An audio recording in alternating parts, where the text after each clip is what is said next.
Ibu Putri Binti Fitriani, SE, SYME, selaku dosen pengampu mata kuliah Sistem Ekonomi Islam, serta teman-teman yang saya banggakan.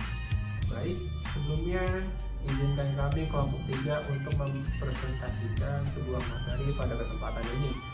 Baik, kami akan membahas tentang pembangunan perspektif Islam.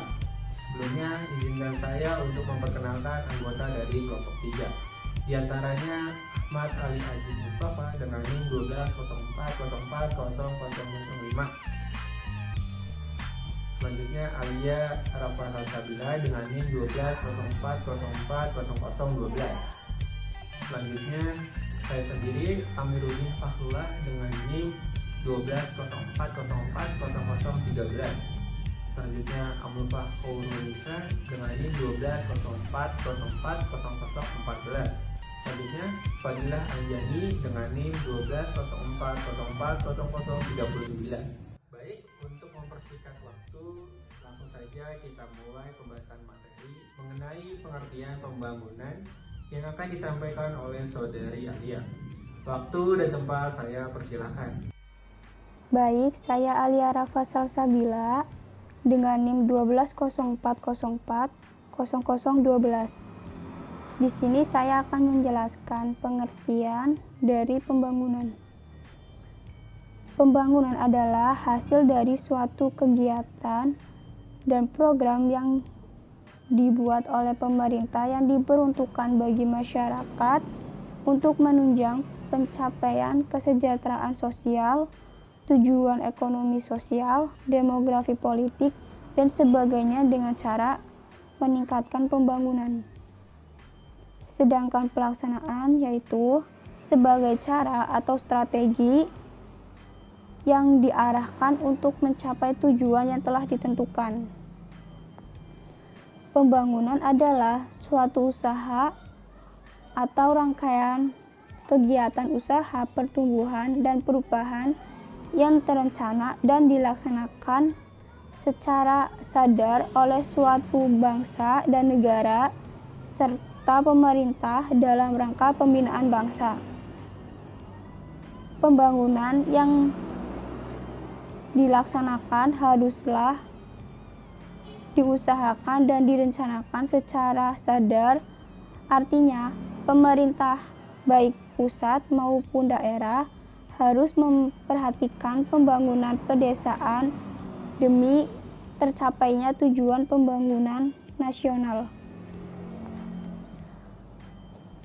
Pembangunan merupakan upaya yang secara sadar dilaksanakan oleh suatu bangsa, negara, dan pemerintah dalam rangka pencapaian tujuan nasional melalui pertumbuhan dan perubahan secara terencana menuju masyarakat modern.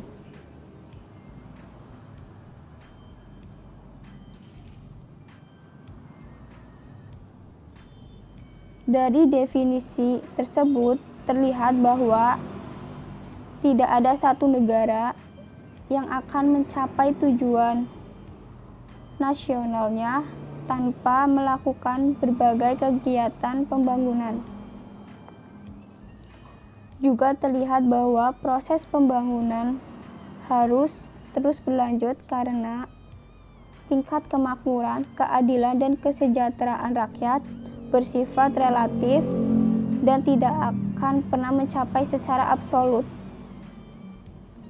Pembangunan dapat diartikan sebagai upaya menciptakan masyarakat yang lebih baik. Setiap individu dan negara akan selalu bekerja keras untuk melakukan pembangunan demi kelangsungan hidupnya untuk masa ini dan masa yang akan datang. Dan pembangunan merupakan proses dinamis untuk mencapai kesejahteraan masyarakat. Proses kegiatan yang dilakukan dalam rangka pembangunan kegiatan ekonomi dan peningkatan taraf hidup masyarakat. Tiap-tiap negara selalu mengejar dengan yang namanya pembangunan. Dari pendapat dari beberapa ahli dapat disimpulkan bahwa pembangunan adalah proses perubahan yang dilakukan melalui upaya-upaya secara sadar dan terencana ke arah yang lebih baik. Sedangkan pelaksanaan adalah strategi yang dilakukan untuk mencapai tujuan yang telah ditentukan. Baik, terima kasih. Untuk materi selanjutnya mengenai tujuan pembangunan menurut perspektif Islam yang akan dijelaskan oleh Saudari Luluh. Waktu dan tempat saya persilakan. Baik, di sini saya akan menjelaskan tujuan pembangunan ekonomi menurut perspektif Islam. Teori ekonomi konvensional setidaknya memperkenalkan dua hal fundamental yang berkaitan dengan tujuan pembangunan ekonomi. Yang pertama itu memperbaiki tingkat pendapatan real individu, dan yang kedua itu menegakkan keadilan distribusi pendapatan. Dua tujuan tersebut menjadi fokus pembicaraan di kalangan penulis muslim. Namun sebagian mereka itu menambahkan tujuan lain yang menjadi karakteristik masyarakat muslim. Kuhab misalnya, dia mengatakan tujuan pembangunan ekonomi itu untuk membantu iklim yang kondusif bagi keagungan nilai-nilai Islam dalam suatu masyarakat yang sejahtera secara material. Dengan demikian, pembangunan ekonomi yang memiliki karakteristik Islami harus dapat meningkatkan komitmen untuk umat Islam terhadap agamanya. Al-Rubi itu mengorelasikan pembangunan ekonomi dengan kewajiban keagamaan. Menurutnya, tujuan pembangunan ekonomi untuk mewujudkan kesejahteraan sehingga setiap individu itu dapat melaksanakan dan komitmen terhadap ajaran agama mereka. Sedangkan menurut Yusuf, tujuan pembangunan ekonomi itu untuk merubah masyarakat sehingga mendapat ridha Allah Subhanahu wa Ta'ala. Di antara tujuan pembangunan ekonomi yang sering disebutkan dalam karya-karya kontemporer adalah untuk memenuhi kebutuhan yang memadal atau al-ahad al-kifayah bagi setiap masyarakat muslim.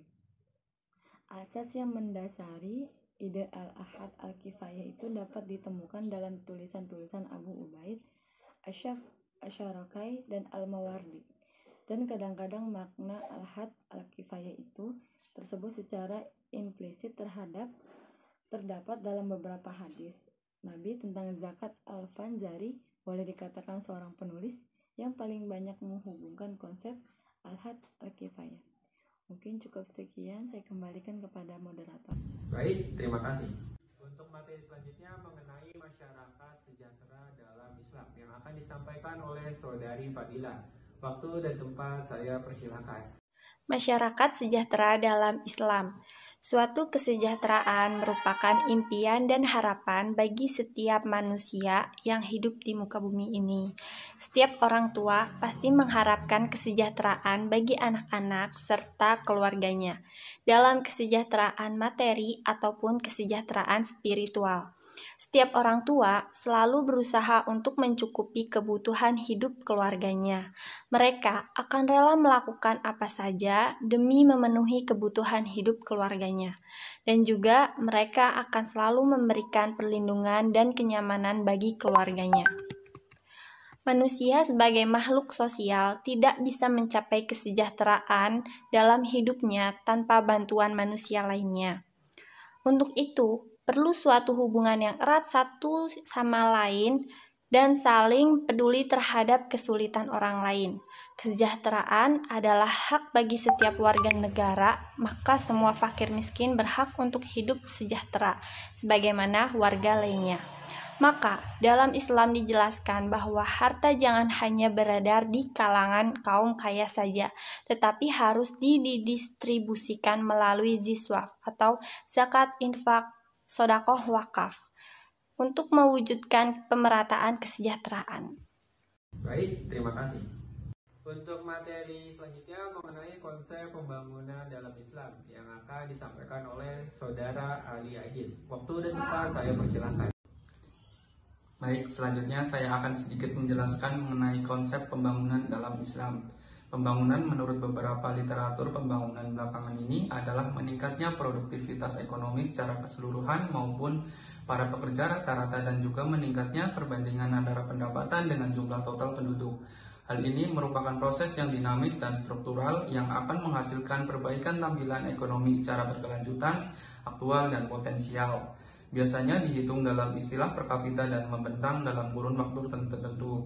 Substansinya terletak pada dimungkinkannya manusia untuk mengendalikan lingkungan ekonominya sekaligus untuk memperbaiki kualitas hidup mereka.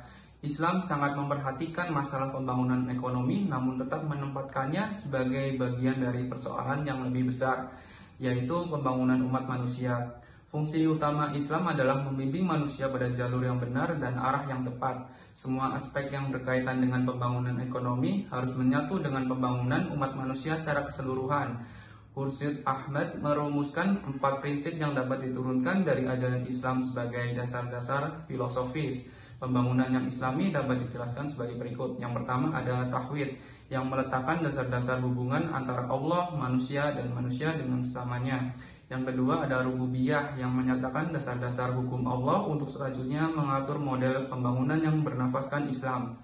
Yang ketiga ada khalifah, yang menjelaskan status dan peran manusia sebagai wakil Allah di muka bumi. Pertanggungjawaban ini menyangkut manusia sebagai muslim maupun sebagai anggota dari umat manusia.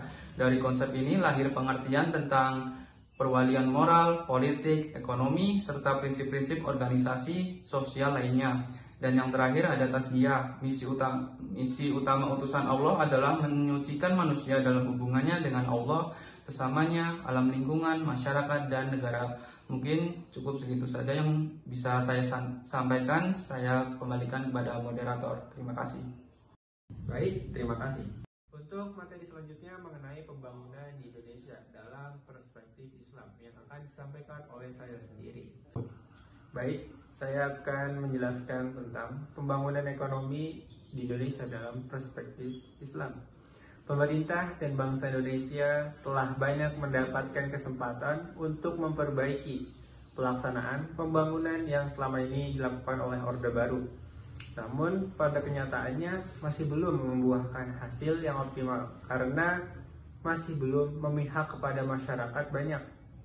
Meningkatnya kemiskinan dan pengangguran yang saat ini terjadi menuntut semua pihak merumuskan kembali strategi pembangunan yang sesuai untuk diterapkan di negeri ini, sehingga tidak terdapat lagi masyarakat yang tergeser, terjepit, dan terpinggirkan. Pembangunan di bidang ekonomi merupakan salah satu strategi dalam mencapai cita-cita bangsa. Sebab hal ini merupakan salah satu perhatian khusus karena berkaitan langsung dengan kehidupan sehari-hari bangsa. Berbagai upaya oleh pihak, baik itu pemerintah, industri, maupun para pengusaha, adalah bertujuan untuk mencapai kesejahteraan bersama. Namun, tujuan kesejahteraan ini dalam pelaksanaannya tidaklah mudah tercapai. Banyak kendala-kendala yang menghadang terhadap jalannya proses pembangunan yang menjadi sarana untuk mencapai kesejahteraan. Pada akhirnya ada sebagian masyarakat yang dapat menikmati hasil pembangunan dan ada yang sebagian belum mendapatkannya. Terima kasih, itu saja yang bisa saya sampaikan. Selebihnya saya kembalikan kepada moderator. Baik, mungkin itu saja yang bisa kami sampaikan. Mohon maaf bila ada kesalahan dan kekurangan dalam menyampaikan materi. Terima kasih sudah menonton video kami dari awal hingga akhir. Semoga apa yang kami sampaikan dapat bermanfaat bagi kita semua. Terima kasih. Assalamualaikum warahmatullahi wabarakatuh.